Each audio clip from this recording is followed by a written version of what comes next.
Lifeguards, wearing t-shirt with the logo of the Paris candidacy for the 2024 Olympic and Paralympic Games, gather at the three swimming areas open up along the Bassin de la Villette, as part of the Paris Plages Summer Festival in Paris, France, July 18, 2017.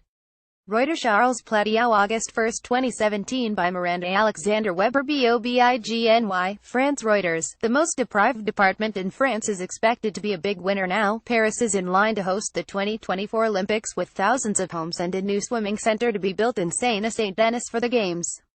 The poorest of France's 101 mainland departments, Seine-Saint-Denis sprawls east and north from Paris, much of it a drab expanse of grey suburbs, abandoned factories and poverty. Paris learned on Monday that it was a near certainty to be the IOC's chosen host for the 2024 Games when its only remaining rival, Los Angeles, agreed to wait another 4 years.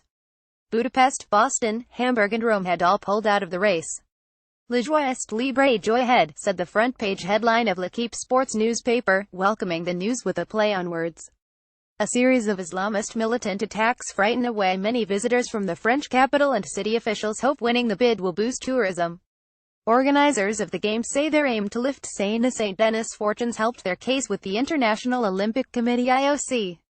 Bearing in mind the symbolic and real divides which there sometimes still are between Paris and its suburbs, this young, working-class place, with young people of all colors and all origins, allows us to say to the IOC that these Games are a wonderful opportunity to show that Paris is bigger than Paris, Stéphane Troussel, president of Seine-Saint-Denis, told Reuters.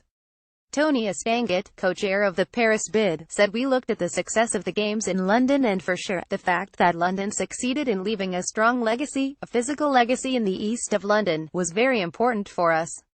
Not convinced. Not all locals are sure of the benefits, however. Some have half an eye on Stratford, a swath of East London that was redeveloped for the 2012 Games, but where rising rents have pushed locals out of similarly created new housing there. When there is a lot of investment, landlords will also take advantage by adding a bit, increasing the rents, said Faux de Bastor, a 45-year-old resident of Bobigny. And even the restaurants will try to increase prices of products because a lot of tourists will come, he said. Seine-Saint-Denis has a reputation as a socialist bastion where the French Communist Party and hard left have a strong presence. It was in the area where the deaths of two youths who were hiding from police in a power station set off 2005 riots. Unemployment in and around its main towns of Saint-Denis and Bobigny is approaching double the national average at more than 18%. 3 out of 10 of its 1.5 million strong population are immigrants, or the children of immigrants, mostly from Africa. A similar proportion are classed as living in poverty.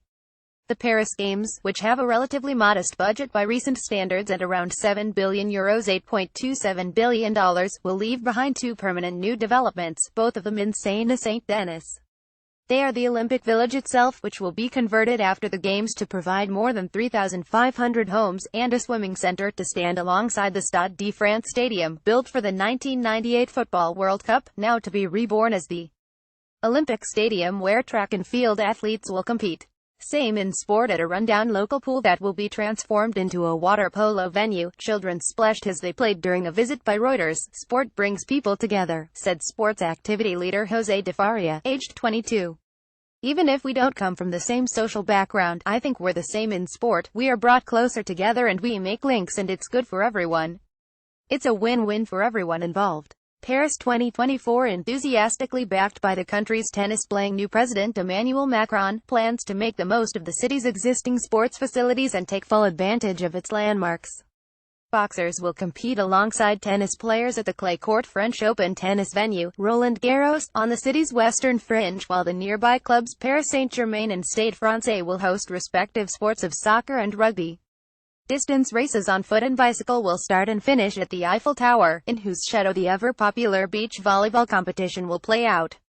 Fencing and taekwondo will be held under the majestic steel and glass of the Grand Palais near the Champs-Élysées, and Paris Mayor Anne Hidalgo has bet her reputation on the Seine River being clean enough for open water swimming in time for the Games. Attacks scared tourists. Official confirmation due in September would mean one of the world's most visited cities can mark the centenary of the 1924 Paris Olympics with a repeat showing. Amongst the stars of those Games was U.S. swimming gold medalist Johnny Weissmuller, who later became known for his role in the Tarzan films. Hoteliers are keen for a much-needed shot in the arm. Although hotel occupancy rates are rising, up 7.2% at 76.9% in the first half of this year, they are short of the 80% rate hoteliers enjoyed in 2014 before Islamist militant attacks scared off tourists. A successful Olympic legacy is far from assured for any city, with recent hosts enjoying contrasting fortunes.